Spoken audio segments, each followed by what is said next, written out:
Okay, hi everybody. So nice to see you all.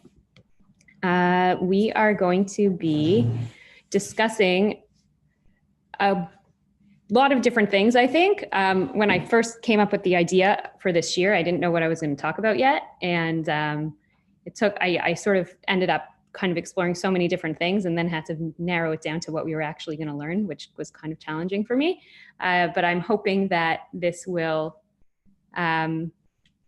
give us a good perspective on exactly what happened to Yaakov's sons and how they sort of ended up where they ended up. So, we're discussing the story of essentially how did we get to the point where Yosef's brothers got to such a low point that they first considered murdering him, and then ultimately they did sell him as a slave and send him down to Egypt. But at the original plan was actually murder. So they clearly were in a difficult place in terms of their relationship with him. And I wanted to sort of explore how it happened that they were able to sort of reach such a low point. So okay, thank you. So what I want to talk about first is this chart you can see on the top of the page there, which is Rav Elchanan Samet has a piece on VBM, which is Gush Etzion's website, where he discusses sort of the overall structure of the whole story, which essentially starts in chapter 37 and goes until the end of the book of Bereishit. And he sort of examines what the structure of the story can teach us. So he shows us how there's sort of four main sections. So we have section 1 being Canaan, right? The whole family are all in Canaan and they're all there. They're not in a good place. They're not getting along with each other so well, but everybody is united and together in Canaan. And that's the chapter we're going to really focus on today. Then section 2 is the following couple of chapters, and that is when Yosef, that should say 38 to 41, not 39 to 41, sorry about that. Yosef is in Mitzrayim, he's already down in Egypt, and he himself experiences a lot of trials and tribulations. He sort of has these ups and downs, right? First he gets sold into slavery, he's in Potiphar's house, he sort of comes to rise to the highest possible level in Potiphar's house, and then he sort of gets into trouble with Potiphar's wife, he ends up in jail, he's in jail, he kind of gets brought back to the top and sort of he's very important within jail and everybody sees how special he is. And ultimately he solves those dreams for those two servants of Paro and he gets taken out of jail and ends up becoming second to the king.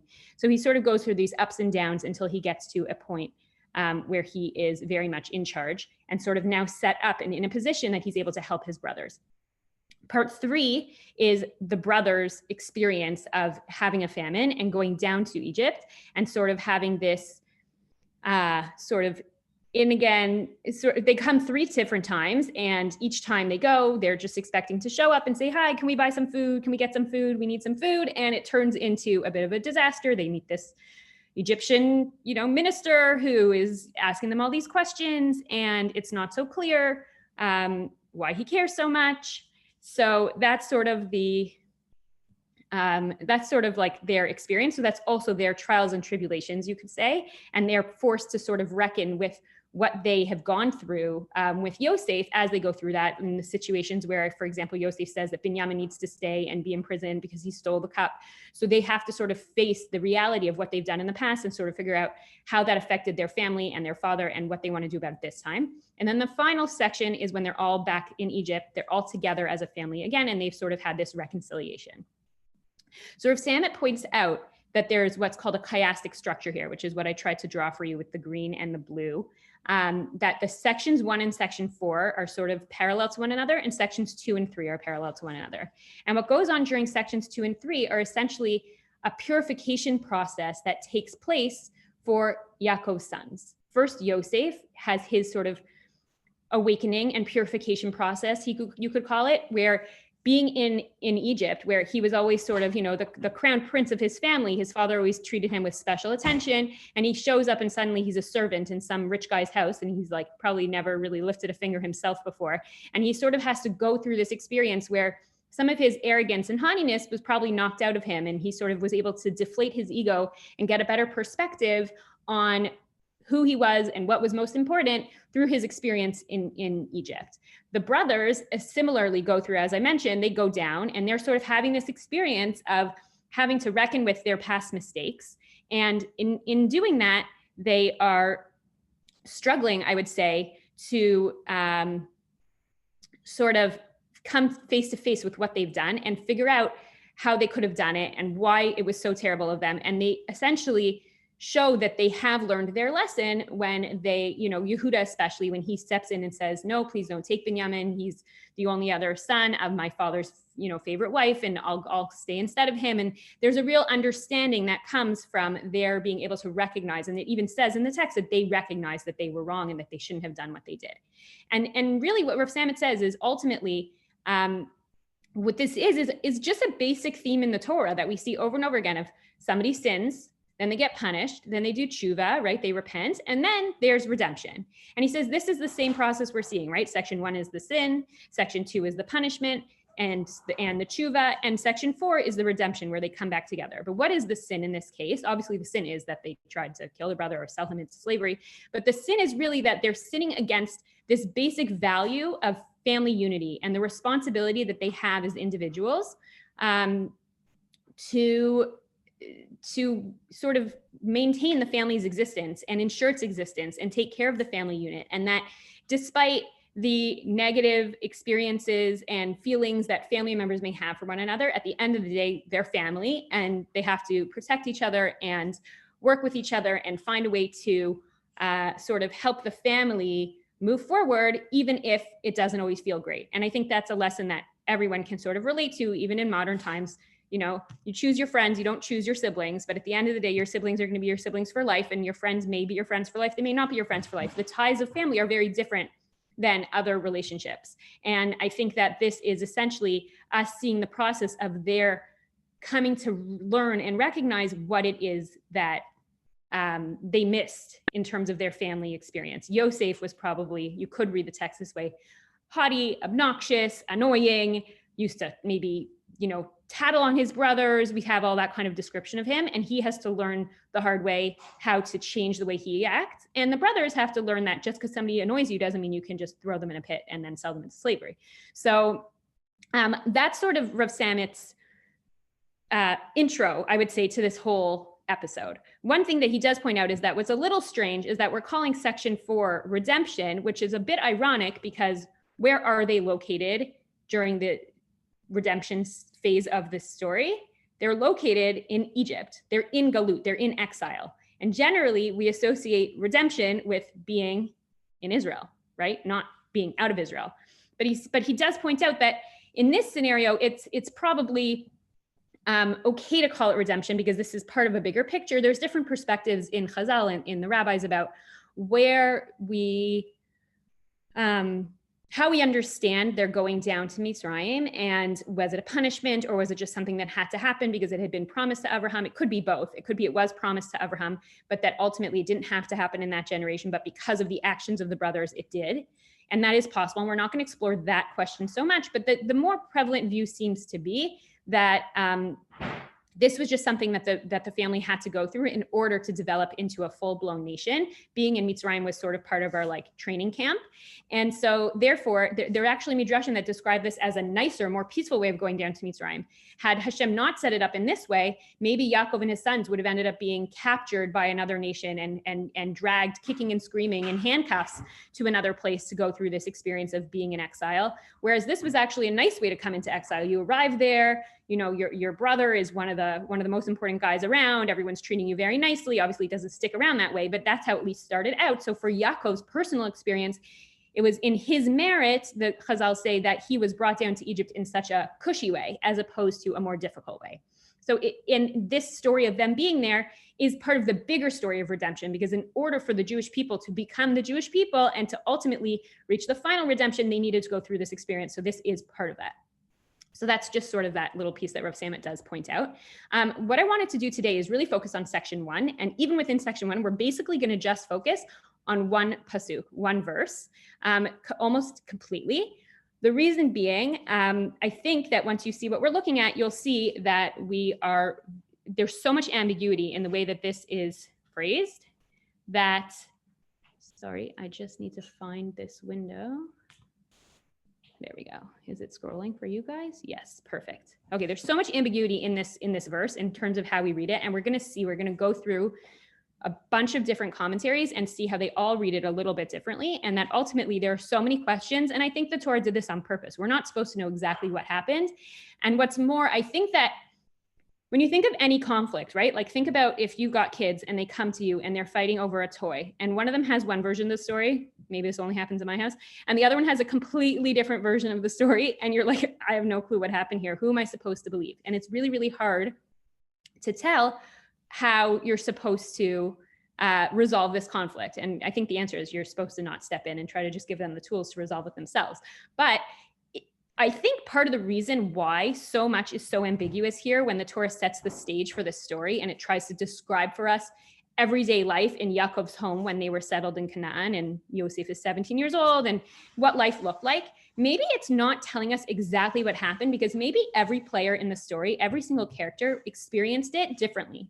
And what they had happen and how they saw it happening and what they thought was going on was completely different from what somebody else thought was going on. And, you know, people misread each other's intentions all the time. There's constant miscommunication that happens in relationships, especially family relationships.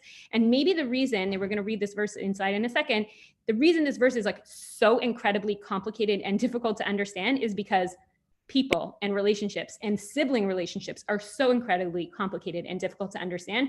And if you sat all 12 brothers down and interviewed them to tell you the story of what went down, they would all tell you something completely different. And you would be like, what's going on here? And I think the Torah is maybe, just a suggestion, trying to capture that when it tells us what's going on in the most ambiguous way possible. So what am I talking about? So if you look here, we're looking at chapter 37, Lamed Zayin, and it says, V'yeshev Yaakov be'eretz megurei aviv be'eretz Canaan, right? Yaakov settled down in the land where his fathers had more temporarily lived. Like he's ready to settle, which is, you know, a bit ironic. It's sort of setting you up for the irony. He thinks he's finally done. He's finally come home from Laban's house. Life's going to be good now. It's going to be calm. Rashi says this, Bikesh Yaakov leishev b'shalva. He wanted to like sit in peace and finally retire, put up his legs and chill out. He's got these 12 sons who can watch the sheep. He can just retire and, you know, live the good life now. And like, haha, joke's on you. You're about to end up in Egypt. And look what's going to happen now. So Yaakov settles down. And then it says, Eila toldot Yaakov, Yosef ben shva esrei shana, haya ro'eh et achav betzon, v'hu na'ar, et bnei bilha ve'et bnei zilpa, neshei aviv, v'yaveh Yosef et dibatam, ra'a el avihem. Okay, so I did not translate deliberately because I do want to say the English translation here is one of many English translations. If we were sitting in the Beit Midrash together and you all had a different Chumash open, I would have each of you read us your English translation because ultimately, really, the problem with translations is that they themselves are a form of commentary. So I'm going to go through this word by word and translate it into English, and I'm going to show you how difficult it is to really translate this pasuk. Okay, Eila toldot Yaakov, in and of itself, a huge question. We could have a whole shir just on that. I came across like 6 different understandings of how to explain the fact that it's saying these are the generations of Yaakov. These are the offspring of Yaakov. Usually, when the Torah says that, the next thing it does is list off this guy had this child, and then this guy had this child, and then he had this child, and then he married her, and then they had this child, and then he married her, and they had this child. We don't see that at all. The next thing it says is Yosef. So, okay, what about all the other ones? So it tells us Eila toldot Yaakov. So the way most people would translate it, this is the happenings of what happened to Yaakov's children, okay? Yosef ben shva esrei shana. Yosef seems to be our protagonist here. He is 17 years old. Haya ro'eh et achav batzon.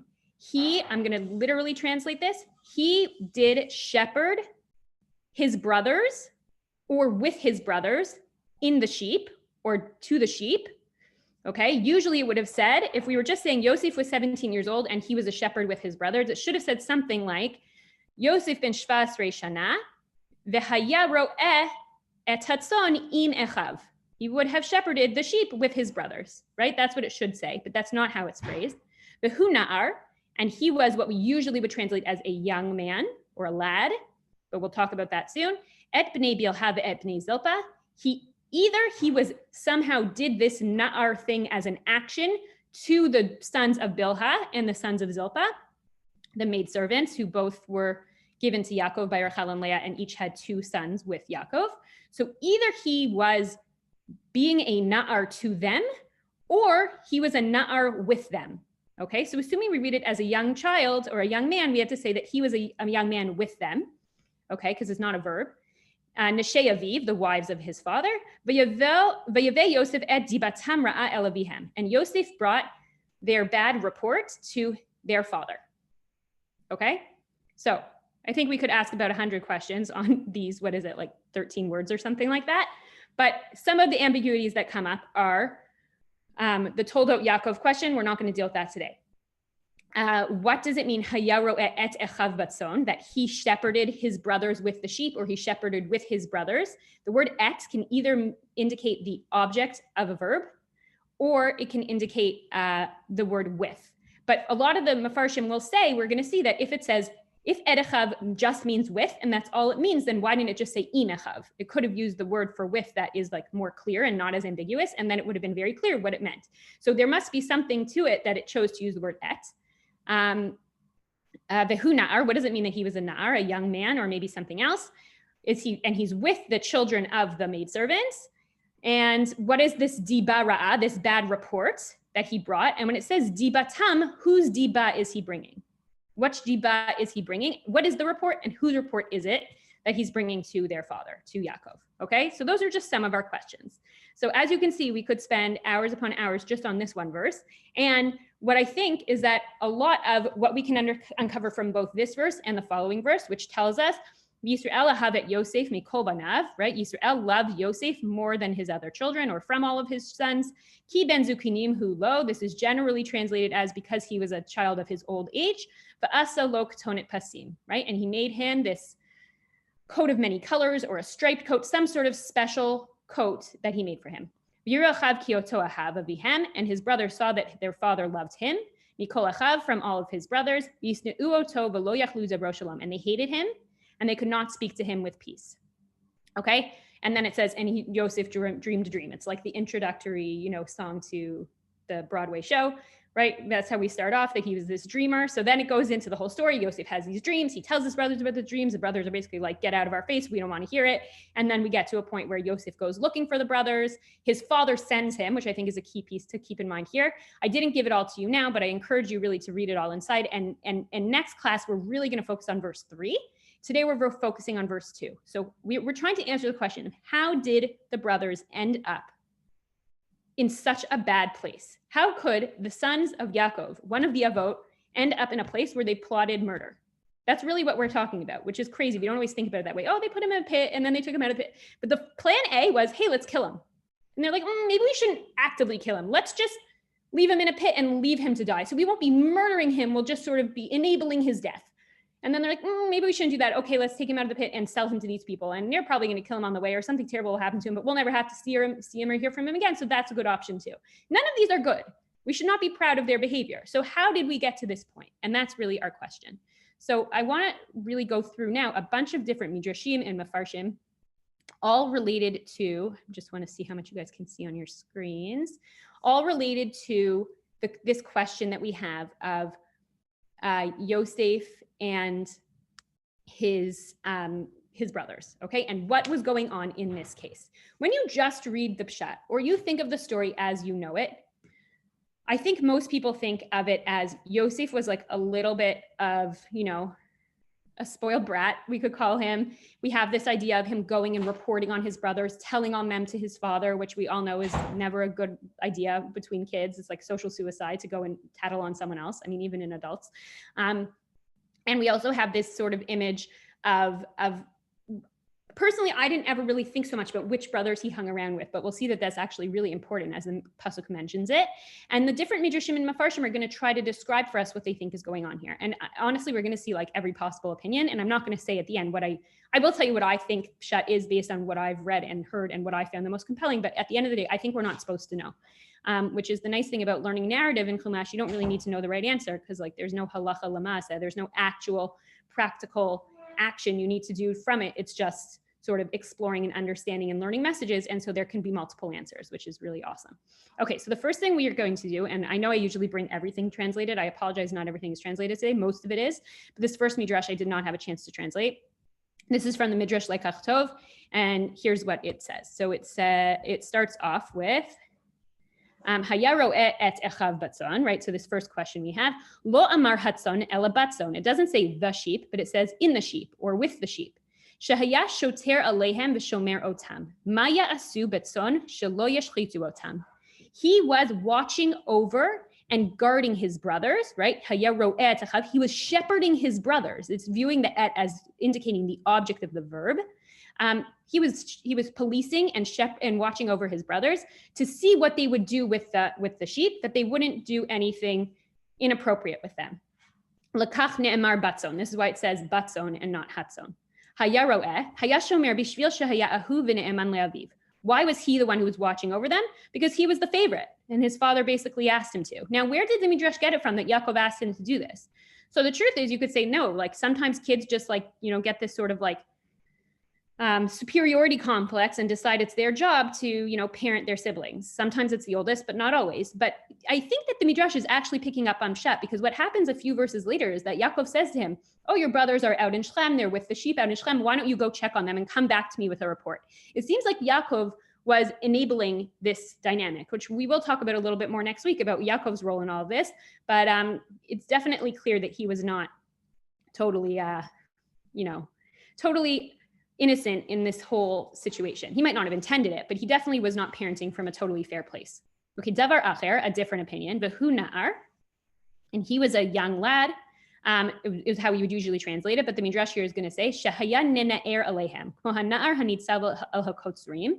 In Root, there's a verse where it talks about a young man who is sort of standing over the people who are doing the harvest. And in that situation, it sort of sounds like the Midrash is saying it doesn't mean just a young boy. It means a person in charge, a person who's supposed to be watching and checking out and supervising. That's the word, supervisor. So Shehayan and Er Alehem, he was supervising them. V'yomer asu kach v'kach, and he would tell them, do this. V'lo al kulam, not all of them he would tell what to do. Ela et b'nei bilha ve'et b'nei zilpah. So who was he being a shepherd to? He was being a shepherd to the sons of the shvachot, the sons of the maidservants. Because he reasoned that they are the sons of maidservants. They're the sons of concubines. They're not the same as the sons of Rachel and Leah. They're different. They're on a different level. And therefore, he feels that he can sort of boss them around. He has authority over them. So Yosef brought this bad report about them, or their bad report to their father. He would go and tell his father that the sons of Bilhah and Zilpah were behaving inappropriately with the sheep. Rabbi Yehuda Omer, eti batam shel b'nei Leah. No, Rabbi Yehuda has a different opinion. He says it was a bad report about b'nei Leah. Shehayu korin li b'nei hashvachot avadim, that they were calling the sons of the maidservants slaves. Rabbi Shimon Omer, al kulan hu Omer. And Rabbi Shimon says, no, it wasn't that he was bringing bad reports about just the b'nei shvachot. And it's not that he was just bringing bad reports about the sons of Leah. He was bringing bad reports about all the brothers. That they were going after the girls of the land, and he came and told on them. And that's why he ended up in this pickle with Eshet Potiphar, because of his behavior in this situation. Like it was sort of like eye for an eye. Hashem set him up because he went and told on his brothers for behaving, badly with a woman. So he ended up in an uncomfortable situation with a woman later. And then this final little passage. V'lahalan hu omer v'yotzi dibat haaretz. Later on, it says this idea in Bamidbar v'yotzi dibat haaretz about the meraglim, the spies who went to check out the land of Israel and came back, and they gave a bad report. So it's the same text. Lefi shehotziu milibam aval yavo mima shehu mivi. It's that it came from their hearts. But v'yavo is bringing from what he brings, meaning he was telling the truth. It's not that he was speaking slander. He was telling a real report. He wasn't punished because he brought it to their father. He didn't bring this bad report to tell other people. He wasn't just gossiping for no good reason and just speaking Lashon Hara just for kicks. He wanted his father to talk to them and to prevent them from behaving badly. He was doing it for their own good. His intentions were noble. He wasn't doing it because he just, was gossiping and sort of just speaking badly of them. He was doing it because he really, really wanted to help them and make them better. So that's this first midrash. And in terms of his motivation, I think that's important to keep in mind that from this midrash's perspective, Yosef meant well. He might have done the wrong thing. Sometimes people do the wrong thing when they mean well, but he meant well. Then we have this next midrash from the Otsar Midrashim, and it says, Haya ro'eh et achav, right? Again, it's talking about the same verse. It doesn't say with his brothers, it says to his brothers. He would hear a halacha from his father, and then he would go and teach it to his brothers. Who na'ar? What does it mean that he was a na'ar? So right, we have that usually na'ar means a young man. The previous midrash said that it meant a supervisor. So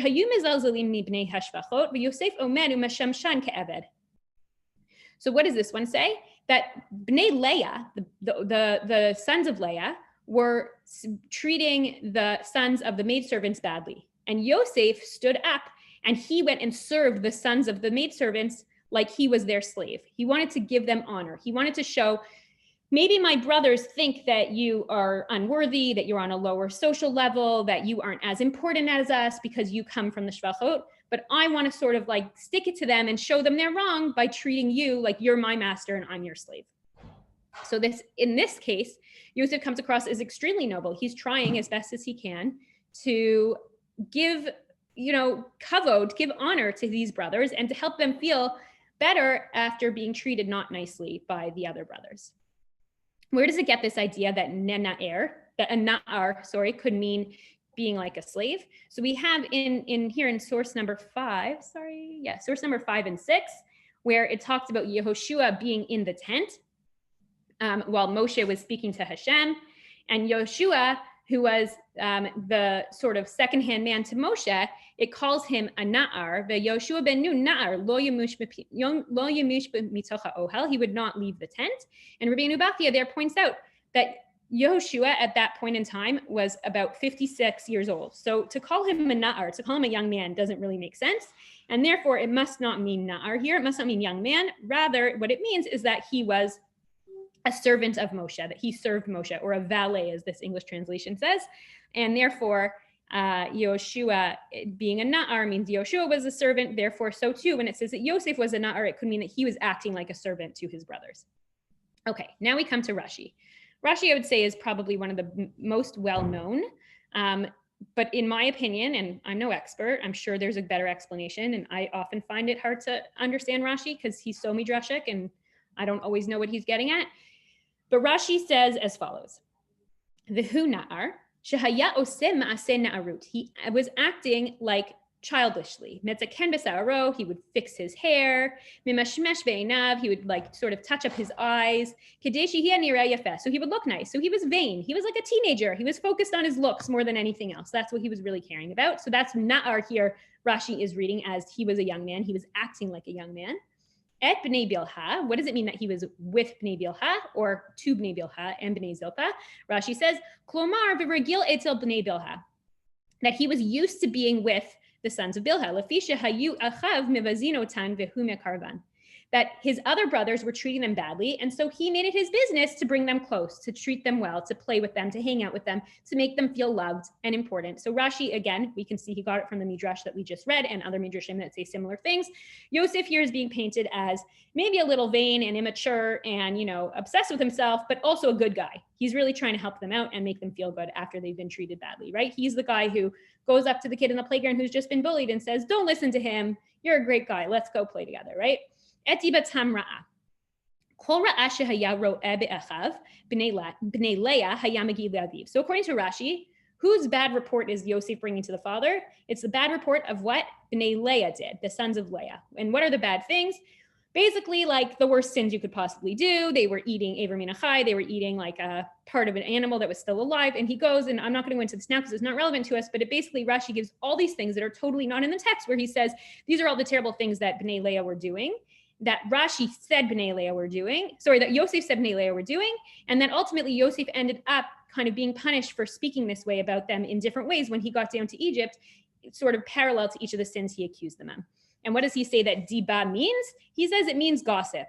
And I think that fits in really well with describing Na'ar as being like a young man, right? He's 17 years old. What do many 17-year-olds do? They sit around and gossip. They just talk badly about each other. They don't necessarily think carefully of what are the consequences of speaking this way. They're just going to be like, oh, did you hear what so-and-so did? Did you hear what so-and-so did? Not that everyone over the age of 17 is not guilty of this, but it definitely happens more amongst teenagers. And I think Rashi is painting this picture for us of Yosef is a good guy and he means well, but he's not necessarily mature enough to always exercise discretion, is maybe the correct way of understanding it. So that's Rashi. let me just move us along to the next one. Okay, Radak. I love Radak. If any of you remember, we did a course last year, about a year ago, I guess a little more than a year ago, about some of the different commentaries on the Torah and their different perspectives. And we didn't really discuss Radak so much. We did a little bit, but when I learned about him in the course I took in college, all about the different Mefarshim, he was the one who had like the psychological perspective. He's the one who looks at the story and is like, what must be motivating people here? What must they really be thinking about? What must they be feeling in order to act and behave in the way that they are? So what does he say? Neshei Aviv, in the verse, if you go back to the verse again at the beginning, which I would do, but my husband's computer scrolls very slowly, so I will just read it to you myself. Neshei Aviv, in the verse it says, right? Ela toldo Yaakov Yosef ben Shvas Reshana Hayaro et Echav Batzon, right? He would shepherd with his brothers, or he would shepherd his brothers with the sheep, or in the sheep, or to the sheep. Behu Na'ar, and he was a young man, or he was a servant, or he was a supervisor. Epnei Bilha ve'epnei Zilpah, to the sons of Bilha and Zilpah, Neshei Aviv, the wives of his father. Okay, so what does Radak say? Neshei Aviv, k'mo shekatuv b'kol achat mehen le'isha, v'lo haya b'zeh bizayon ki b'nei Neshei Aviv hayu. He didn't think that it was below him to hang out with the sons of Bilha and Zilpah because they were the wives of his, Bilha and Zilpah are wives of his father. He doesn't view them as on a different level than Rachel and Leah. He thinks they're all on the same level. And we'll talk about this a little bit more next week, but the sons are on the same level, they have the same status as all the other brothers, and the wives are wives of Yaakov. And when it says that Yaakov took them, it does say that he took them le'isha.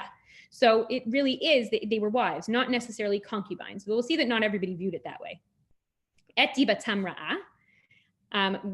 What was this bad report that he brought? Haya omer la'aviv, he would say to his father, ki echav hayu soni moto. He would go to his father and say, my brothers hate me. What's he going to his father and talking about? He's just venting. He's just saying, like, they're so mean to me. They treat me so badly. Right? Who hates him? One group of people who hate him are the sons of the shvachot that he grew up with. These are, the ones he spent the most time with. Why would this be true? First of all, because of his age in the order in which they were born. And also because Rachel died when Yosef was relatively young. So who would probably have taken over the responsibility of raising him? Most likely would be Bilha, because Bilha was the maidservant of Rachel. So when Rachel died, Bilha probably sort of took Yosef in. I read some pieces and listened to some shiurim, and I will share more of his perspective a little bit more next week, but from Rav Ari Khan, who was like blew me away with how much insight he had into this whole story. It really, if anybody wants to listen to the shiurim themselves or wants to see the articles, I'm happy to send you some links. He's amazing. He's always amazing, but on this particular episode, I think he's just unbelievable. So he suggested that the dynamic may have not been so good, meaning Bilha now adopts Yosef, but is she going to treat him just like her other kids? Probably not, because he's the son of her mistress. So by definition, he may be like her new adopted son, but he's also like her master.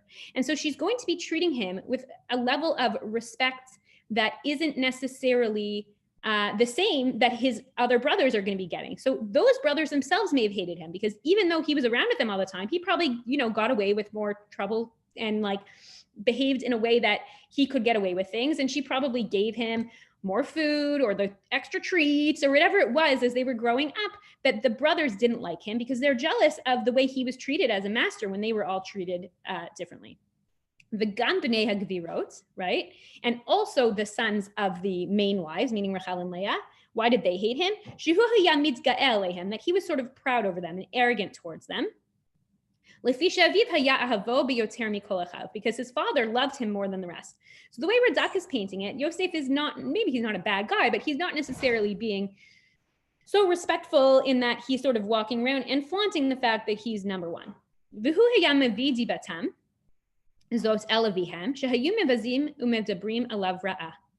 he would bring this report, right, to his father, that they would treat him badly and speak badly about him. But Yaakov hayago erotam be'avuro, and Yaakov would, sort of get upset at them for the way they were treating him. Right?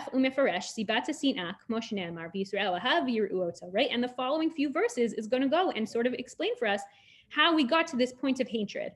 If you have this as your sort of starting point, that you've got this kid who's loved the most and who's sort of obnoxious about it, and you have this uncomfortable dynamic where you've got one wife who dies, and her servant takes over the care of this child, and this child is now being treated like royalty because he is the son of the mistress. And then on the other side, you've got these other guys who have a complex anyways, because their mother has a complex, right? Because their mother was always the forgotten wife, and we know that about her, that she was always sort of sad, and she was always trying to earn Yaakov's attention by having more babies, and sort of thinking that each time she had another baby, Yaakov would sort of pay more attention to her, but ultimately Yaakov only had eyes for Rachel. So there's a lot of sort of negativity going on in this household. And they're really, at the end of the day, the Bnei Leah's sons, are going to sort of hate Yosef because Leah hated Rachel, right? I mean, we'd like to think that's not true. They were sisters, but there was definitely not a good relationship between them. And so there, all of these dynamics that were at play between the two wives, these kids grew up in this home, and they hear what's going on, and they see what's going on. And this is going to contribute to the dynamic between them. So that's Radak. Rashbam also describes things, and Rashbam is very focused on like really just reading the pshat. He was a grandson of Rashi, and Rashi definitely was sort of the founder of trying to uncover the pshat, but because he came from a midrashic background, he used midrash to uncover the pshat. Whereas, I see there's a chat. Hold on one second.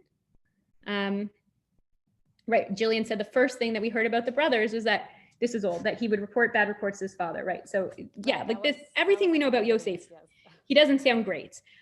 So Rashbam is going to try to tell us what he thinks is the pshat. And there was something else I was learning yesterday. I didn't end up including it in here, but I was reading an Ibn Ezra, and he said something about disagreeing with Rashi about something, and said, and his book should be burned.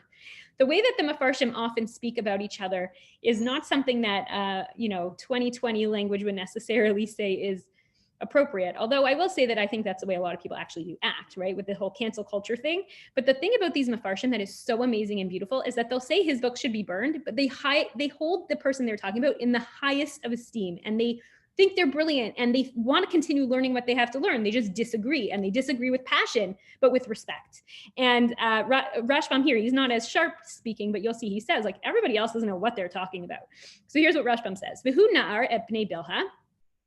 Na'aruto veregilato umishta'av hayu in bnei Bilha ubnei Zilpa. During his youthfulness, during his childhood, he would hang around and always be with the sons of Bilha and Zilpa. Umitoch kach, and because of this, hitchilu echav bnei Leah lisno oto. Because he was always hanging around with the sons of the maidservants, the sons of Leah start to dislike him for that. They're like, why is he always hanging around with them? There seems to be this sense in many of the Mefarshim and in the Midrashim that the sons of Leah view this family as having a social structure, and that they should be on top. And maybe Yosef is above them, but they're bitter about that. They don't want Yosef on top of them. Bnei Leah think that it should be, the sons of Rachel and Leah above the sons of the maidservants, and they sort of want to take advantage of that situation, and they want to be treated differently because of it. And so they start to resent Yosef for hanging around so much with the lower class. Etechav, with his brothers, imachav ro'eh uvesimchat naruto hayanivdal mehem veragil im bnei hashvachot. The echav here, according to Rashbam, means his brothers, Leah's sons, not Bilha and Zilpa's sons. He would be a shepherd with Leah's sons, but he was much happier, and he was much better off being with the other guys. So what would he do? In his youthfulness, he would just kind of like separate from his real brothers, from Leah's sons, and go and hang out with the Bnei Hashvachot. He felt more comfortable with them. They were his friends. They were the ones he liked being with. They were closer to his age. They got along better. Lo imehem kmo na'ar. So he sort of starts to hang out with them more, okay? Then the text is going to go, and it's going to list for us all the different things that caused the brothers to hate Yosef. What is one of the things that caused them to hate him? That he would bring this bad report. Right? He'd bring this bad report about his brothers. And the Midrash is right. This is what it means. She'amar le'aviv, he said to his father, Kach mevazim hem bnei hashvachot, aval ani mechabdam ve'ani regil atzlam. He says, this is what would happen, right? The sons of the maidservants are being treated terribly by Leah's sons, but I'm treating them respectfully. They're not nice to them, but I'm nice to them. So, there's this sense of here that I think Rashbam sort of paints that Yosef does mean well, and he's trying to help the Bnei Hashvachot, and he recognizes that he thinks that Yaakov wants all the brothers to get along and he wants them to all be treated fairly. But he is sort of like puffing himself up and elevating himself when he reports to his brother and sort of saying, I'm so much better than everyone else. They're all getting in fights, but I'm better. I'm the one who's making peace. And then he says, Pashanim acharim lo amdu al hikar. All the other Pshat commentators have totally missed the point. They don't know what they're talking about. So that's Rashbam's view. I happen to think Rashbam is probably right, because if you read into it and you think about the dynamics, the way that Radak described things, it would make sense that there is this sort of funny social dynamic that is going on. Let me just, okay, so now we're going to do the Ramban. The Ramban is long. I cut out a bunch of it, but I think it's really important and I think it's worthwhile reading inside. So we will do that for a few minutes and then we'll be almost done. Okay, so the Ramban says, V'hu na'ar et b'nei bilha. Sheyat oseh ma'aseh na'arut memashmesh be'einav u'metzakem b'sa'aro et b'nei bilha klomar v'ragil et b'nei bilha. So what is this? He's quoting Rashi. I cut out some of it just for the sake of space. Lashon Rashi. The Ramban very often starts off by quoting Rashi. And then he asks a question on Rashi. V'im ken, and if this is so, lama lo hitziluhu b'nei hashvachot. If that's true, that he was being nice to the b'nei hashvachot, to the maidservants' sons, and he was trying to help them when they were being treated badly by Leah. If that's true, then this is like a bomb kasha, as they would say. This is a great question. Why wouldn't they have saved Yosef when it came time for Yosef to be killed and then thrown in a pit and then sold into slavery? Why didn't the Bnei Hashvachot stand up and say, like, hello, you can't do this, right? If he loved them and always treated them so nicely and would always like sort of go and tell Yaakov whenever there was a problem, why wouldn't Bnei Hashvachot have helped him? V'im nomar, and if we would say, shi'ir'u min ha'achim, let me just see where we are on your page.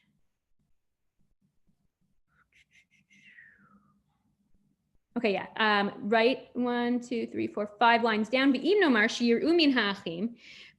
you say that they were afraid of the other brothers, there are 4 of them. And Reuven was on their side.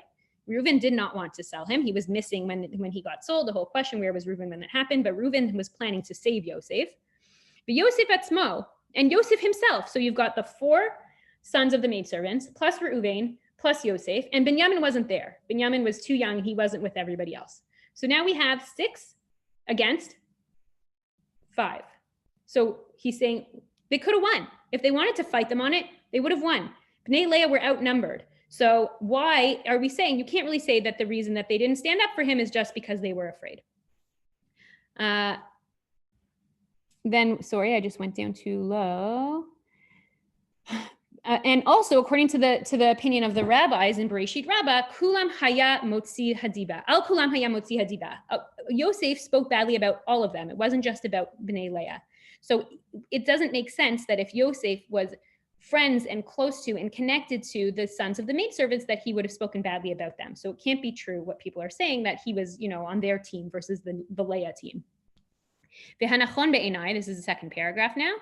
Ki zeh hakatuv, that this is what the text means. O sheyeh v'hu moshech achar imo u'mishpato. Okay, so what does it mean, v'hu? V'hu na'ar, v'hu et bnei bilha ve'et bnei zilpa, neshei aviv, yomar, ki hu na'ar v'hu im bnei bilha. He was a na'ar, he was a young man, and he was with the sons of Bilha, v'im bnei zilpa. He was with those 2 sons, Neshei Aviv, the wives of his father. Tamid lo yipared mehem, ba'avur na'aruto, ki lehem tziva avihem sheyishmeruhu v'yashartuhu. Lo livnei hagvirot. He was young and he needed supervision. So who supervised him? It's like totally the opposite of what we said earlier. Bnei Bilha and Bnei Zilpa were tasked by Yaakov with taking care of Yosef, because Yaakov felt he needed extra supervision. He wanted to make sure he was okay, that he was comfortable, that everything was okay for him. He's a little younger. Yaakov wants to make sure he's being taken care of. So he tells the sons of the maidservants that they're in charge of him. And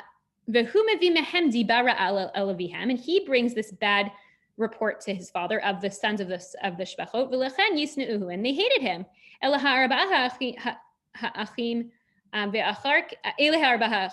These 4 brothers hate him. The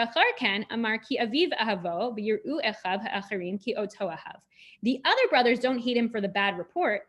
The sons of Leah hate him not because of a bad report. The sons of Leah, why do they hate him? Because Yaakov loved him and they're jealous. So it turns out, lo and behold, Yosef is hated by everybody. He's hated by the Shvachot, the sons of the Shvachot, because they are annoyed that they have to take care of him and that he spoke badly about them. And he's hated by Bnei Leah because they feel that he shouldn't be, extra special. He shouldn't be singled out as being the most loved. So everybody hates him.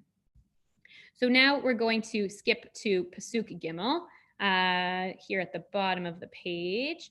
Ki ben skunim hulo. What does this mean that he was the ben skunim? You know what? Actually, I think I'm going to leave this. We can come back to this later. It's not so important. We're going to come back to it next week when we talk about that pasuk. Okay. Oh, sorry. Did I just zoom in for all of you? I don't know how I did that. I don't like this computer. Okay. No, good. I got it. Okay. Kli Yakar. The Kli Yakar, I think, is really quite brilliant. And we are going to see what he has to say. And he sort of ties it all together. V'yavo Yosef et dibatam ra'a el avihem. So what does this mean that he brought this bad report? He's saying, who's the diba? Whose bad report is it? Whose bad speech is it? It's the bad speech of the brothers. He's telling the dad what the brothers said. The brothers are the ones who said the bad thing. Why does it say that he went to their father instead of to his father? And it's also difficult. Right? Earlier on, there was an episode with Reuven, which if we just scroll down here a little bit, I brought it for you. Much can be said about this, but here, Vayihi bishkon Yisrael, source 12, Yisrael be'eretz hahi, v'yelach Reuven v'yishkav et bilha pilegesh aviv v'yishma Yisrael, v'hiyu b'nei Yaakov shnei masar. So Reuven went and lay with Bilhah, his father's concubine. Now, most Mefarshim read this as not that he physically slept with her, but that he confused the beds. He did something disrespectful and inappropriate. And we will discuss that a little bit more, but next week. But what is this about the Pilegesh? It calls her the concubine, whereas here it refers to the wives, to the Shvachot, the maidservants, as the wives of Yaakov. And there seems to be a different understanding, and that's what the Kli Yakar is going to pick up on. Here they're called nashim, here they're called wives, whereas with Reuven, she was referred to as a concubine. So look here at where it says hey, where it's underlined in the Kli Yakar. Sorry, I forgot you guys aren't there. Okay, Ella vadai shekol ha'achim bnei hagvirot. Rather, the sons of the main wives, hayu mizalzalim bnei hashvachot. They were not nice to the sons of the maidservants. Likrot imotam pilagshim. They would call their moms concubines, v'shvachot, and maidservants. Ve'ebneihem kra'u avadim. And they would call the boys slaves. V'Yosef levad, and only Yosef haya michaber el bnei Bilha. He was the only one who befriended Bnei Bilha and Bnei Zilpah, the sons of Bilha and Zilpah, Ki Amar, Shehem Neshei Aviv Mamish, because he understood that they were sons of proper wives of his father, as opposed to just concubines. They have the status of the children of full wives. They're on the same level as all the other brothers. And this is why Reuven was behaved inappropriately with Bilha, because he thought she was just a concubine, and she wasn't the wife of his father. Therefore, he mixed up the beds. And this is a clear proof. This is a clear proof that the sons of the main wives spoke badly about the sons of the shvachot, the sons of the maidservants, calling them slaves. And on this it says, "V'yavo Yosef et dibatam ra'a, ota diba ra'a shehotziu echav el bnei hashvachot hevi el avihem." This bad thing that his brother said, he brought to his father. Who did he bring it to? The father of Bnei Bilha and Zilpah. Avihem, not Aviv. It doesn't say he brought it to his father. It says he brought it to their father. Who? The father of Bilha and Zilpah. Ki haya lahem lachush lichvod avihem shelo likrot livanav avadim. Bnei Leah, the sons of Leah, should have been more respectful of Yaakov and not call his own children slaves. He thought that his father would sort of pursue the issue and deal with it. So why is he going to his father? Because he feels that he needs to deal with this issue. Bnei Leah are being totally inappropriate. They're treating true sons of Yaakov totally inappropriately, and we need to deal with this situation. So that's Yaakov's, so that's the Kli Yakar's reading. I think the fact that he picks up on the fact that it says avihem, and many other people don't really pick up on that, is really interesting. And the final thing that I wanted to bring here is just when they got married. Also in source 13, it shows that Leah and gave Zilpah and Rachel gave Bilhah, and both of the times it says leisha, for a wife. So again, we see this idea that they were thought of as wives. It was just Reuven who had this, or maybe him and his brothers who had this misunderstanding and viewed them as pilagshim, as concubines. So what does all of this tell us? So obviously we don't know for sure, right? We don't know exactly who thought what and who said what and who was with who and what all of this means. But I think that it seems like many of the commentaries, and I'd be happy, if anybody wants to sort of share their thoughts on whether they agree with this, it seems to me like there's definitely a sort of class structure situation going on within the family. Whether Yaakov intends for it to be that way or not, we seem to have this pyramid with Yosef on top, then the sons of Leah, and then the sons of the maidservants. And Binyamin is like a little kid still. So he's still like playing with his toy trucks in the backyard. And so he's not really in the picture right now. And ultimately, when Yosef goes missing, Binyamin's probably going to just take his spot. I don't know if you guys can even see my hands. So we have this sort of class structure that it seems like it was created by Bnei Leah. And Yosef, I would argue, maybe he wasn't always making the best decisions, but he had a pure heart. He meant well. His intention was good. He was trying to unite the brothers. He just wanted everyone to get along and everyone to love each other. And we're going to talk about this a little bit more next week, how sad it is that there was so much miscommunication that went on, and that what he was trying to say to them wasn't necessarily problematic. And he didn't mean to be obnoxious, and he didn't mean to be arrogant. That's how they heard it, because when you're mad at someone and when you don't like someone, everything they say is going to be colored through those lenses, and you're going to hear it in a certain way, and you're going to read into what they say in a certain way. But that we really seem to have this situation where Bnei Leah feel that they're superior to the sons of the Shvachot. And then when Yosef comes and starts treating the sons of the Shvachot with respect, that just disrupts the whole system for Bnei Leah. And they are so frustrated and annoyed and upset, because now here's this guy who's already obnoxious enough that he has to be, favored by our dad. Why does our dad have to treat him so differently than us, right? Every kid who has siblings has always said, you love them more than me. Why do you have to treat them nicer than me? So they're feeling this way, and they're entitled to feel that way, because we see from the text that Yaakov really did that. So they're upset at Yosef, and here he is coming and taking the one sense of authority, the one sense of superiority that they have is that, well, Yosef may be better than us, but we're better than Bnei Hashvachot. And here's Yosef coming and messing with it and treating them respectfully. And it's creating this whole upheaval of the social system, so to speak, that in and of itself is dysfunctional and a mess. But if you think about it, it's really all Laban's fault, because you shouldn't have two wives. You certainly should not marry two sisters. And when you have a situation where somebody wanted to marry one person, and then surprise, he accidentally married the other one, and then he goes and marries the first one anyways, and you've got both of these women living under the same roof, so to speak. They had their own tents, I think, but they're in one family unit, and they need to figure out how to get along with each other when there's so much negativity. Leah's having all these babies. Rachel can't get pregnant. There's so much hatred. There's so much discord. And the boys are growing up in this house, and they're hearing it, and they're seeing it, and they're experiencing it. And that's going to come and inform the way that they treat each other. And that, I think, ultimately is what's really going on. And poor Yosef, he's just like this naive little sweet guy who just wants to make everyone friends. And everyone's getting so mad at him for it. But the one thing that Rabbi Kahn said that really stuck out at me is we have this question from the Ramban, right? If it's true that Yosef was acting this way, why didn't the sons of Bilhah and Zilpah protect him when it comes down to it and he goes to Dotan and he gets sold into slavery down to Egypt? Where were they?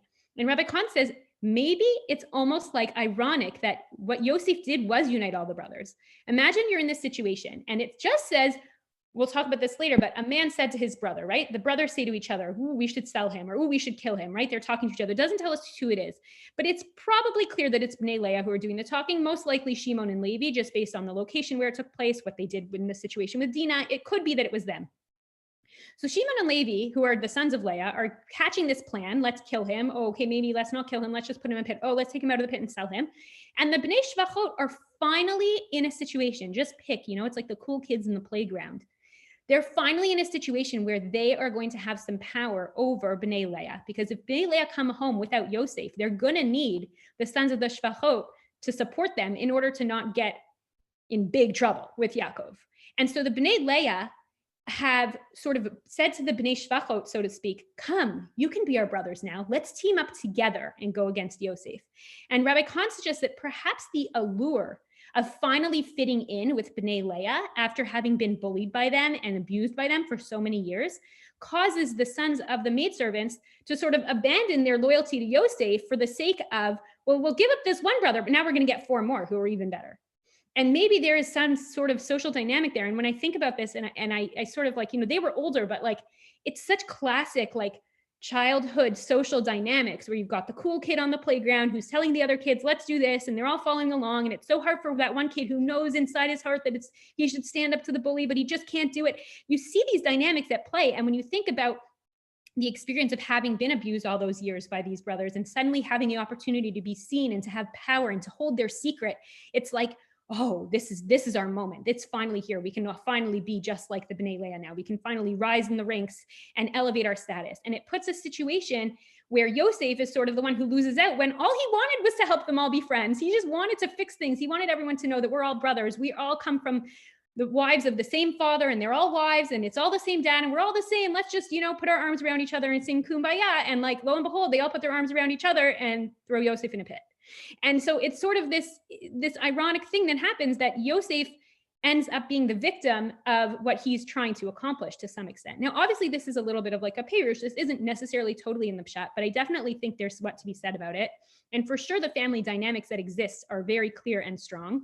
And we can just see, how much the negativity between the wives must have played on the experience of the sons and how that affected them. And there are so many episodes we didn't even touch on today. There's a whole episode with the Duzaim, which are sometimes translated as mandrakes, between Rachel and Leah. Reuven brings these flowers from the field. Rachel sells Leah that night with Yaakov in order to get these flowers. Maybe there was some kind of fertility treatment. It's not so clear what's going on there. There's so much to discuss there. We're going to talk a little bit more about Reuven in that episode with Bilhah next week. There's so much that goes on in this house. It's like, I said to my husband the other day when I was reading it over, like, it's literally like a soap opera. Like it could literally be a modern day, like, Young and the Restless episode or season.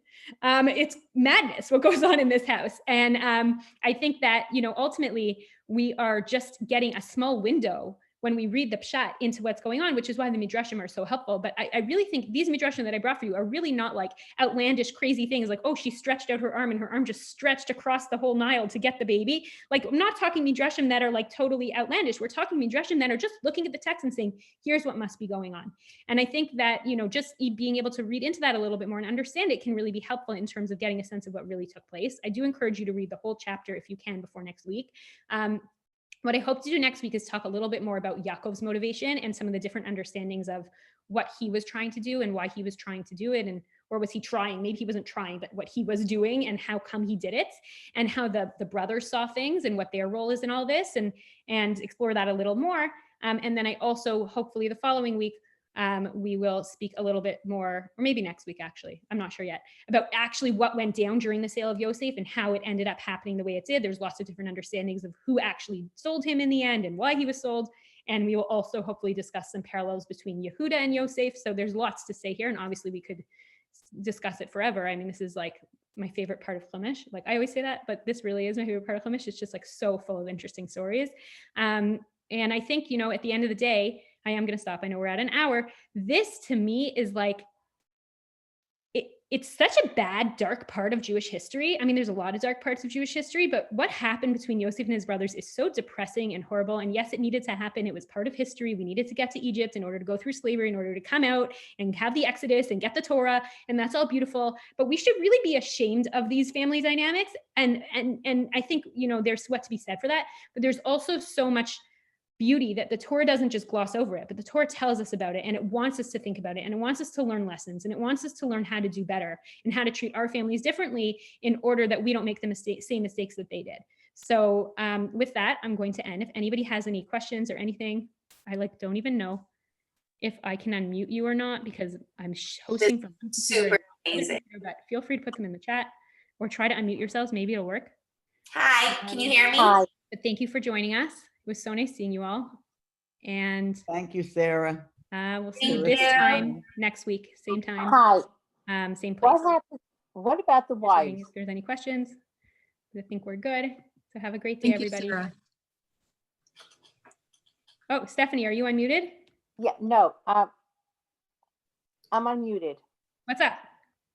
What happened to the mothers? How come they didn't say anything? Good question. I didn't come across anything in that doesn't mean it's not there, but all the Right. stuff I learned and looked at, I didn't see anything about that. It's fascinating. I mean, you have to wonder also, it's interesting if you go through and read carefully, when are Bilhah and Zilpah referred to as shvachot and when are they referred to as wives? Whenever it's in relation to them, their relationship to Rachel and Leah, it says shvachot. And whenever it is in relation to Yaakov, mostly, except for this Bilhah and Ruvain situation, it says wives. So you have to wonder, once Rachel died, did Bilhah take on a different role in the home, or did she still sort of like subserve herself under Leah? Like if Leah's around, they're not going to talk, right? They're not going to stand up and say anything, maybe because Leah's the mistress and they're not. So it's a really good question, but where were the mothers? And also, we don't know that much about Leah. I mean, like, obviously she's one of the imahot. We'd like to assume she was a good person, but like, maybe she was encouraging this in her sons. We don't really know whether she might have been a part of the problem of sort of saying like, yeah, you rightfully should be the high level children. You guys are my kids. And I was the first wife and Yaakov always treated me badly and you go get what's yours. I don't know. It's possible. Because it's so interesting how Sara and Rivka took the bull by the horn, and they're at imahot. And Leah did not take the bull by horn in saying anything, good or bad. And Rachel, when she was alive, also did not take the bull by horn with the children. Right, but we don't know how old. I can't remember if we know in the Pshat. Do we know exactly how old Yosef was when Binyamin died? When Rachel died and Binyamin was born? She was. I think he was. Like it was probably too early. They were all probably still little kids to some extent before they were young. They weren't. Dynamics came into play where the real stuff started happening. The only thing we know about Yosef that he went in front of his mother when Yaakov met up with Esau. Right. So we don't see that with the other Shvatim protecting their mothers. 100%. No, honestly, that's a really interesting thing to sort of consider for another miniseries, like looking through it again and reading it from that perspective and looking to see where were the mothers. But in this case, the fact that Leah's silent could either just mean it fell on deaf ears and she tried to stop her kids, but they didn't listen to her maybe, or it could mean that she was not necessarily so much of a tzaddikus in this situation. I don't know, right? We don't know for sure. But hold on to those thoughts about Rivka and Sara and taking the bull by the horns with the children for next week when we talk about the brothers and how they viewed all this. Thanks. Thank you. You're great. Thank you all for being here. Okay. Have a great day, everybody. Have a great day. Stay Thank It you. was amazing. Thank you. Thanks so much. Bye, guys. Bye-bye.